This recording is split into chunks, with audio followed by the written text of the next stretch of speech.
Lila Chen had been running around the hotel all evening.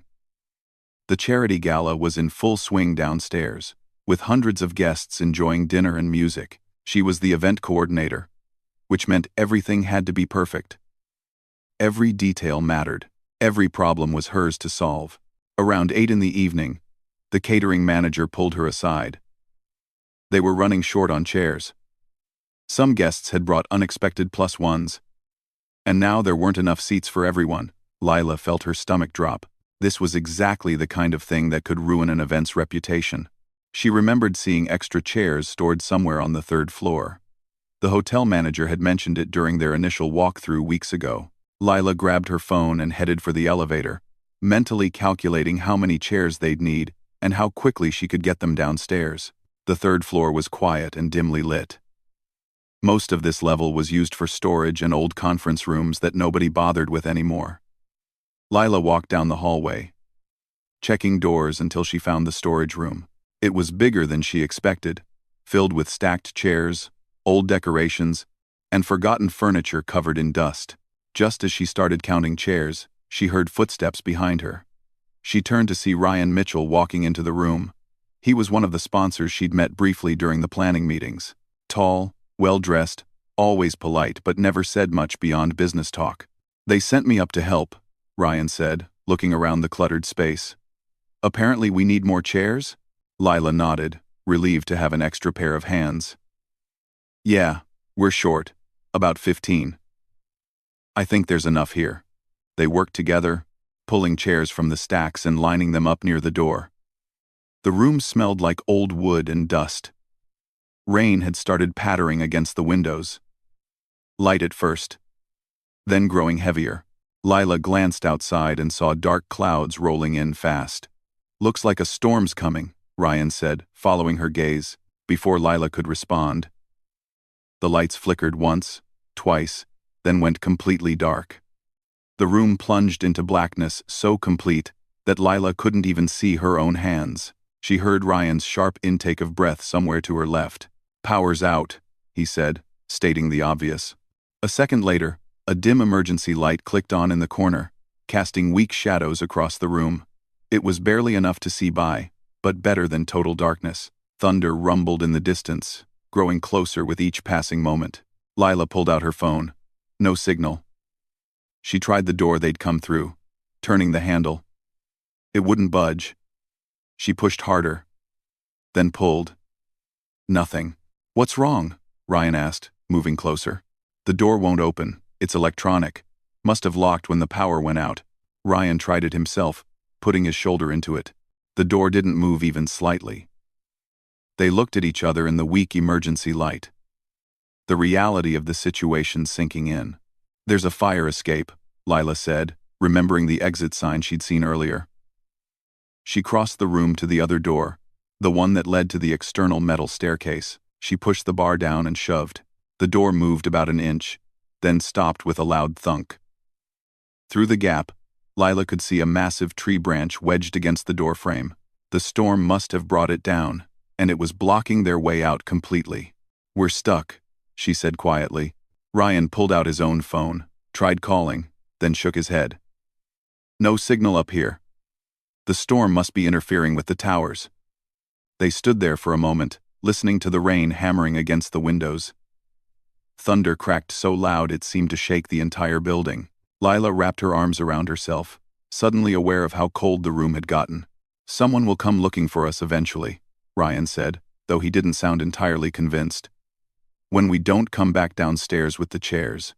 Lila thought about the chaos of the event, the hundreds of guests, the staff running in different directions. Would anyone notice 2 people missing?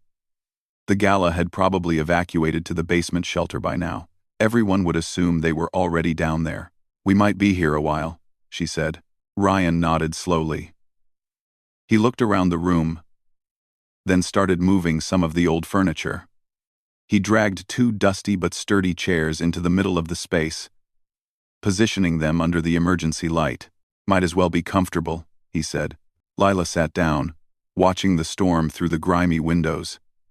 Lightning flashed, illuminating the room in brilliant white light for just a second. In that moment, She saw Ryan's face clearly. He looked calm, maybe a little worried, but not panicking. "I'm sorry you got stuck up here," she said. Ryan sat down in the other chair, leaving a respectful distance between them. "Not your fault. Besides, I've been in worse situations." "Like what?" "Once got trapped in an airport for 16 hours during a blizzard. At least this room has chairs that aren't bolted to the floor." Lila smiled despite herself. The storm raged outside. The room felt smaller by the minute, and she was stuck with someone who was practically a stranger. But somehow, his presence made it less frightening. They had no choice but to wait. No choice but to make the best of an impossible situation.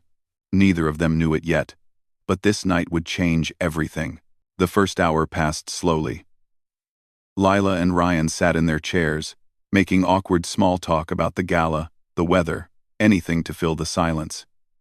The storm kept getting worse. Rain slammed against the windows so hard it sounded like stones hitting glass. Every few minutes, thunder would boom, and they'd both jump slightly, then laugh at themselves. "How long have you been doing event planning?" Ryan asked, trying to keep the conversation going. "About 5 years now," Lila said. "Started right out of college. I loved the idea of creating perfect moments for people, you know? Weddings, fundraisers, celebrations, making everything beautiful and memorable. That's a lot of pressure, though." "What if something goes wrong?" Lila laughed, gesturing around the storage room. "You mean like getting trapped during a storm?" "Yeah, things go wrong all the time. You just learn to handle it." Ryan nodded, quiet for a moment. "I admire that. Being able to roll with the problems. What about you? Finance consulting sounds stressful." "It is," Ryan admitted. "I spend most of my time telling companies how to save money and work more efficiently. Not exactly creative or fun, but it pays well." Another crash of thunder shook the room. The emergency light flickered, and for a terrifying second, Lila thought it would go out completely. But it held, continuing its weak glow. As the second hour began, something shifted between them. Maybe it was the isolation, or the darkness, or the way the storm made the whole world feel far away. Their conversation grew deeper, more honest. "Can I tell you something?" Ryan said suddenly. "I almost didn't come to this gala tonight." "Why not?" He was quiet for a long moment, staring at his hands. "My fiancé and I broke up about a year ago. These kinds of events remind me of our engagement party. Same hotel, actually. Different room, but still. I've been avoiding places like this." Lila felt a pang of sympathy. "I'm sorry. That must be really hard. The worst part is knowing it was my fault. I worked too much. Never made time for her. Always put my career first. By the time I realized what I was losing, she was already gone. Found someone who actually showed up for her." The vulnerability in his voice surprised Lila. This was the same man who'd seemed so professional and distant during their planning meetings. Now he was sharing something deeply personal. "I understand more than you think," Lila said softly. "I throw myself into work too. Creating these perfect events, obsessing over every detail. My friends joke that I care more about other people's celebrations than my own life." "Why do you do it?" Lila felt her throat tighten. She hadn't talked about this with anyone. Not really. But something about being trapped in this room, away from the normal world, made it easier to be honest. "My mom died 6 months ago. Cancer. It happened fast. One day she was fine, the next day she wasn't, and then she was gone. I keep myself busy because if I stop, if I slow down, I have to think about the fact that she's not here anymore, that I can't call her, that all these events I plan, she'll never see them." Ryan's expression softened. "I'm so sorry. She was my best friend. We talked every day. She was so proud of my business, always bragging to her friends about the events I coordinated. And now there's just this hole where she used to be." They sat in silence for a while after that. But it wasn't uncomfortable anymore. It was the kind of silence that comes when two people understand each other's pain without needing more words. Ryan stood up and started exploring the room, opening boxes and checking shelves. He found an old deck of cards in a drawer, half the deck missing but enough to play something simple. "Ever play rummy?" he asked. Lila smiled. "My mom taught me when I was 8. They sat on the floor under the emergency light, dealing cards on top of an overturned box.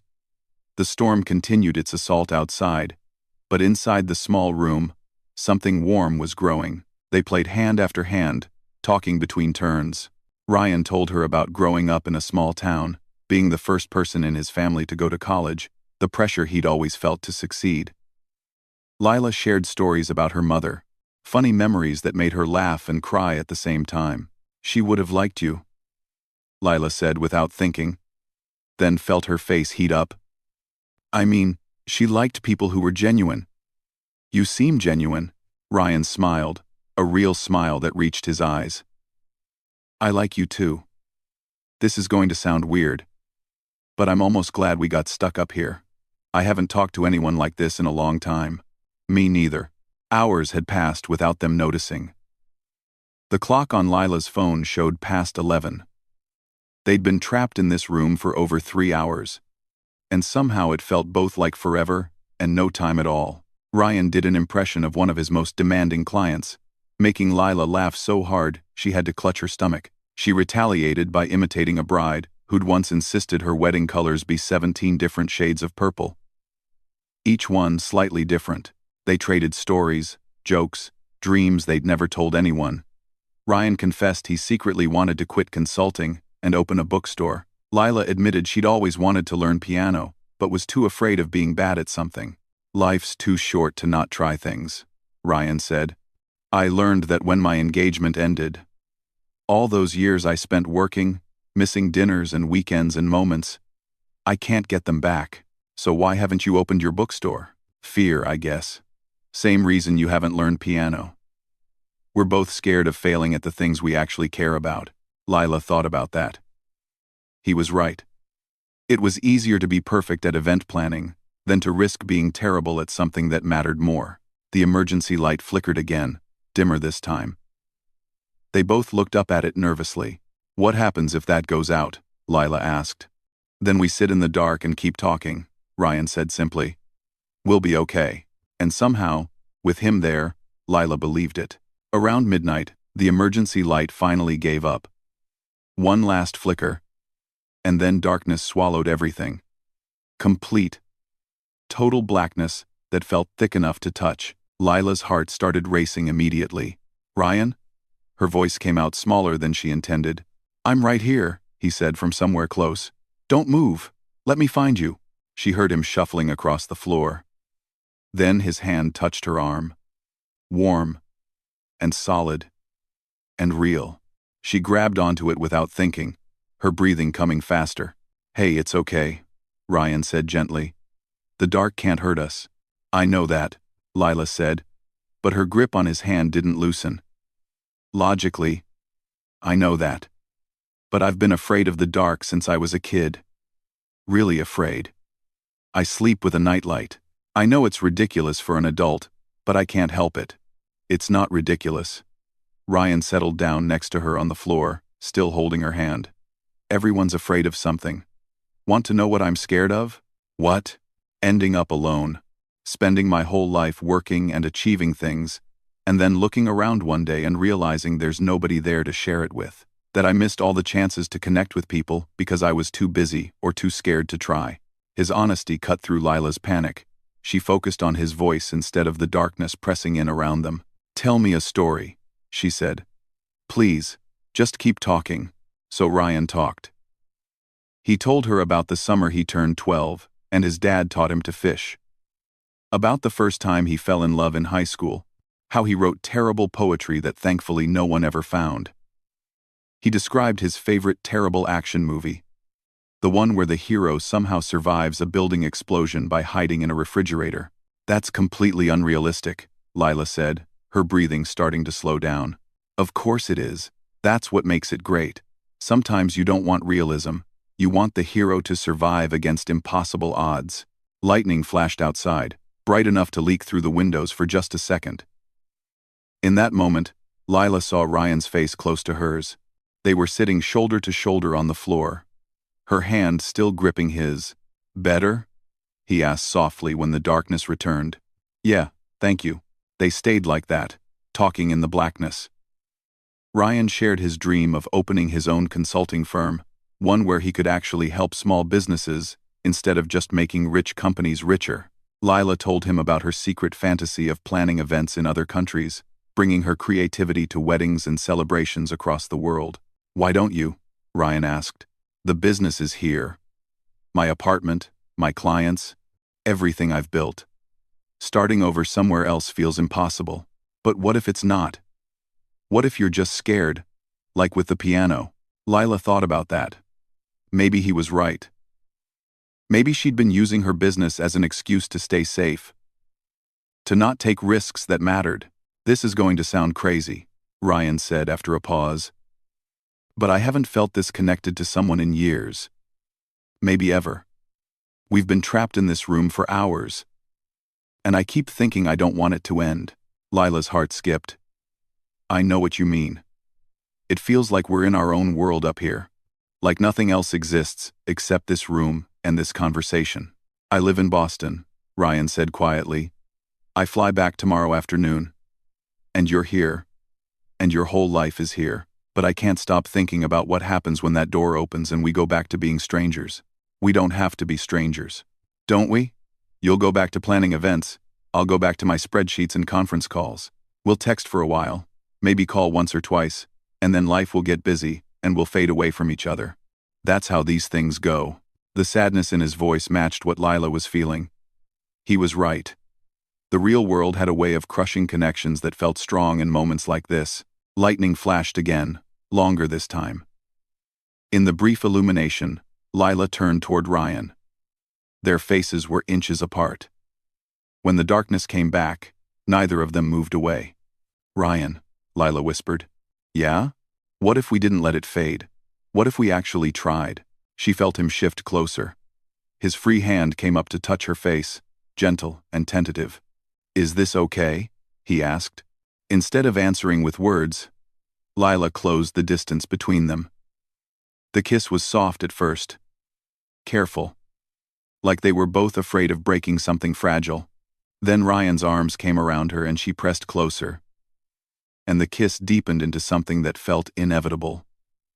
Like the storm had been pushing them toward this moment from the second they got trapped together. Time stopped meaning anything. They held each other in the darkness, sharing kisses and whispered words that felt too important for the light. The storm raged outside, thunder and lightning and pounding rain, but inside that small room, wrapped in each other's arms, they found something neither of them had been looking for. "I don't want this night to end," Lila breathed against his shoulder. "Then let's pretend it won't. Let's stay in this moment a little longer." So they did. They talked about everything and nothing. They shared more kisses that felt like promises neither of them knew if they could keep. They made plans that might fall apart in daylight but felt real and possible in the darkness. Ryan told her about all the places he'd take her if they had time. Lila described the events she'd planned for them. Celebrations just for two. They built a whole future out of words and hope, knowing it might not survive, but needing to believe it would. As the hours crept toward dawn, exhaustion finally caught up with them. They stayed curled together on the floor, Ryan's jacket serving as a pillow. Their fingers intertwined. The storm began to quiet, the thunder growing distant. "Whatever happens tomorrow," Ryan murmured, half asleep, "I want you to know tonight mattered. You matter." Lila kissed his cheek in the darkness. "You matter too." They drifted off like that, holding on to each other, and the fragile hope that sometimes lightning could strike in the best possible way. Weak gray light filtered through the windows when Lila opened her eyes. Morning had come. The storm had passed, leaving only light rain pattering against the glass. For a moment, she couldn't remember where she was. Then she felt Ryan's arms around her, and everything came rushing back.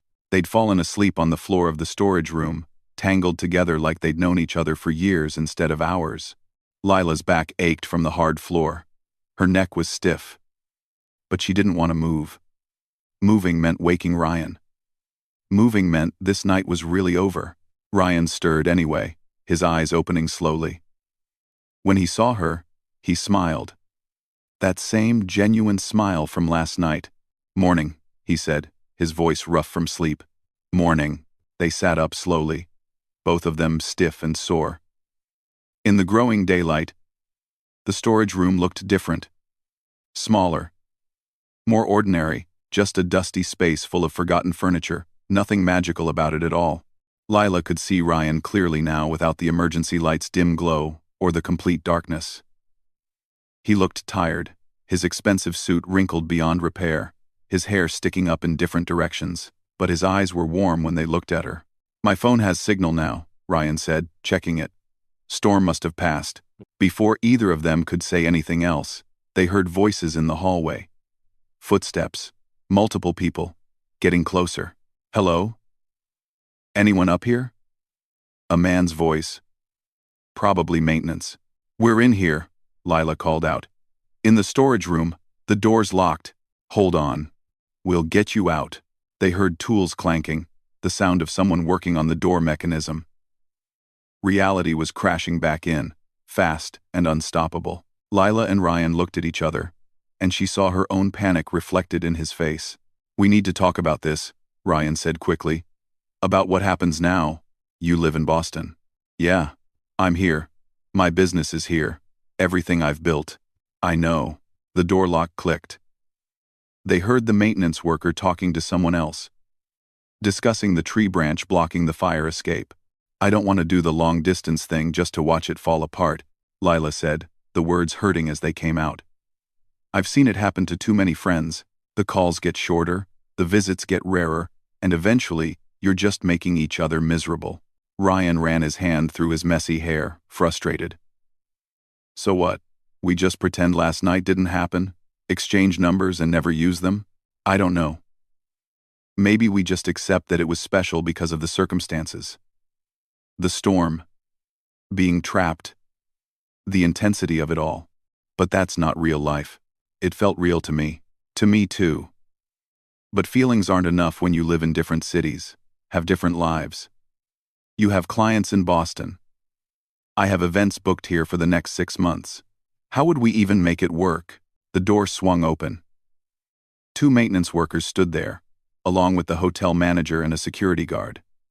They all looked relieved. "Are you two okay? We've been searching the building since we got the power back on. When we realized you were missing from the shelter." "We're fine," Lila said, standing up and brushing dust off her dress. "Just stuck. Thank you for getting us out." A staff member appeared with blankets and bottles of water. Someone else started asking questions about what happened, how long they'd been trapped, if they needed medical attention. The small room suddenly felt crowded with people and noise, and the harsh light of normal life. Ryan stood next to Lila but didn't touch her. The distance between them felt like miles, even though they were only inches apart.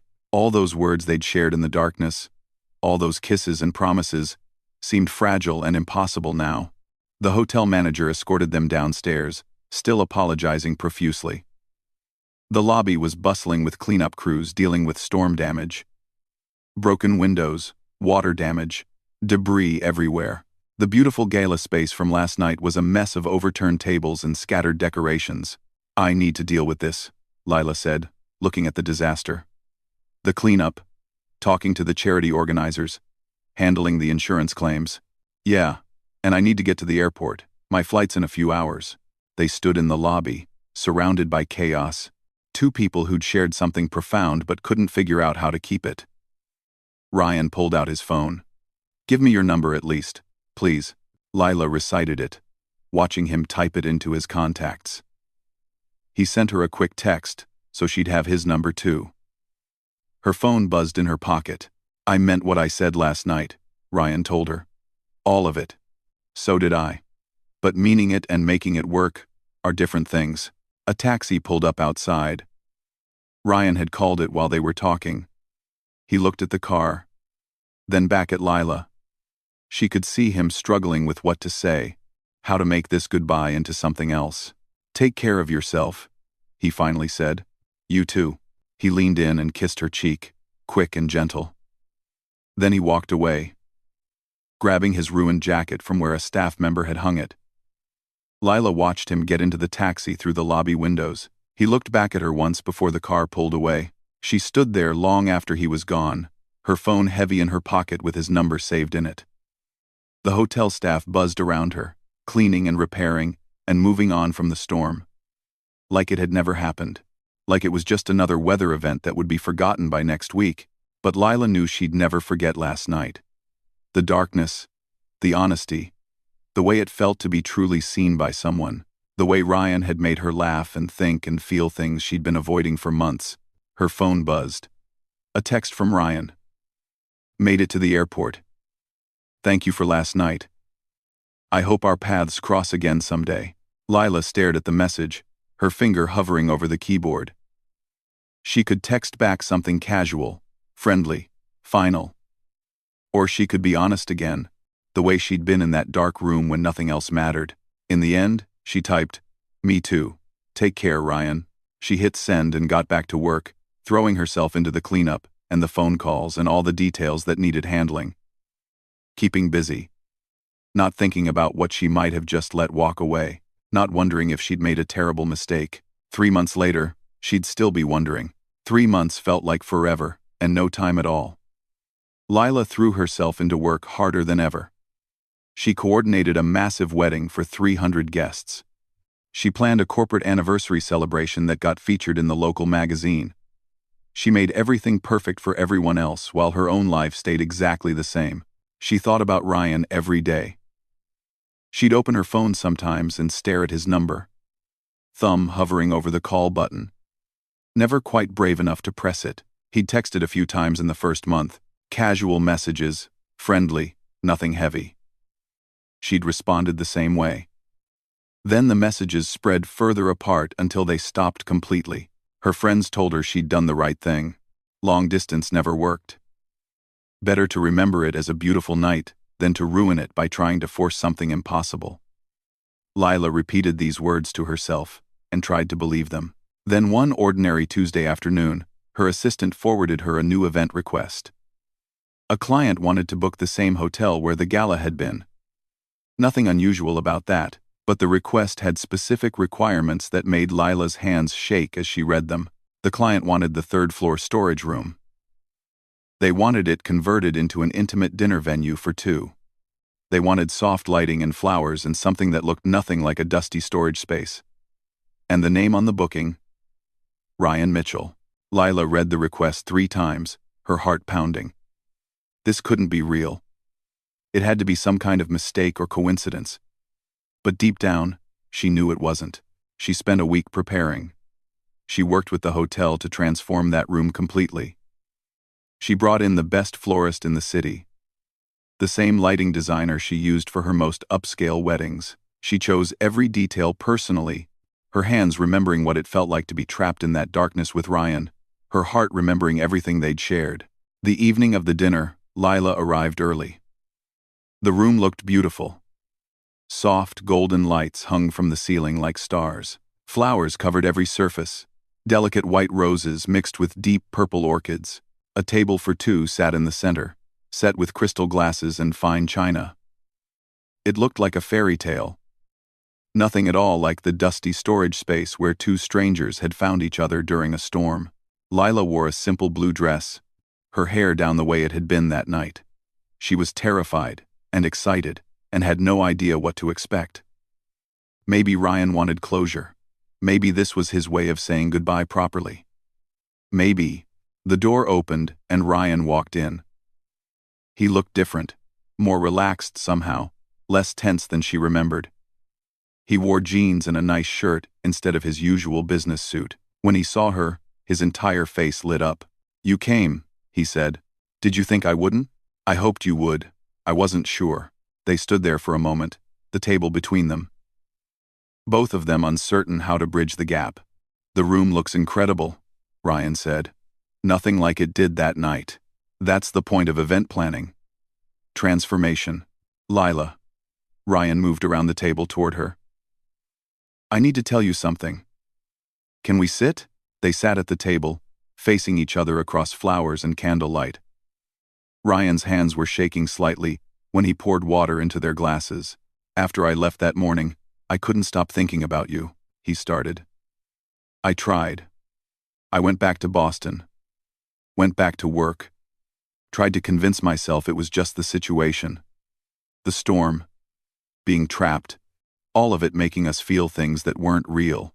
And I was miserable. I'd be in client meetings thinking about something funny you said. I'd be alone in my apartment, remembering how it felt to talk to you in the dark. I realized I'd been living half a life for years, and one night with you showed me what I was missing." Lila's throat felt tight. "Ryan, let me finish, please. I quit my job in Boston, gave my notice 2 months ago. I started my own consulting firm, completely remote, so I can be based anywhere. And I chose here. I moved here 3 weeks ago." Lila's eyes went wide. "You moved here? To this city? I know it sounds crazy. I know it's a lot. But I couldn't stop thinking that the only mistake bigger than chasing something risky would be not chasing it at all. You made me want to try. To be brave enough to go after what actually matters instead of what's safe and expected. But what if this doesn't work? What if we're different in real life than we were that night?" Ryan reached across the table and took her hand. The touch sent electricity through her, just like it had 3 months ago in the darkness. "Then we'll find out together. But Lila, I don't think we will." That night wasn't just about the storm. It was about two people being honest with each other. Being real. "I don't want to spend the rest of my life wondering what might have happened if I'd been brave enough to try." Tears were sliding down Lila's face now. Happy tears. Overwhelmed tears. Tears that came from somewhere deep inside where she'd been holding on to hope without admitting it. "I thought about you every single day," she confessed. "I'd pick up my phone to call you and then chicken out. I was so scared that you'd moved on. Or that I'd built it up in my head to be more than it was. It was more. It is more. At least for me." Lila stood up, and Ryan did too. They came together in the middle of that transformed room, holding each other the way they had in the darkness but now in soft golden light. When Ryan kissed her, it felt like coming home to a place she'd been searching for without knowing it. "I can't believe you moved here," she said against his shoulder. "I can't believe you did all this. I wanted to prove it was real, that it wasn't just one extraordinary night. I wanted to show you I was serious about building something with you. What if I'm terrible at relationships? What if I work too much and forget to call and mess this up?" Ryan pulled back to look at her face. "Then we'll figure it out together. I'm not expecting perfect. I'm just asking for real." They sat down at the table and talked for hours, the way they had that night. But this time there was no storm outside, no emergency forcing them together. This time they were choosing each other deliberately, with clear eyes and open hearts. Ryan told her about his new business, the clients he'd already signed, his tiny apartment across town that still had moving boxes everywhere. Lila shared her dreams again, the ones she'd whispered in the darkness, and they felt possible now instead of impossible. "I want you to teach me piano," Ryan said suddenly. "You mentioned wanting to learn. Let's be terrible at it together." Lila laughed. "And I want to help you plan your bookstore. Even if it's years away, let's make it real." They made promises and plans, building a future out of hope and courage instead of just words this time. The room that had held them prisoner 3 months ago had become the place where they chose freedom. Freedom from fear, from playing it safe, from settling for half a life. As the evening turned to night, they stood by the window looking out at the city lights. No storm tonight, just clear skies and stars.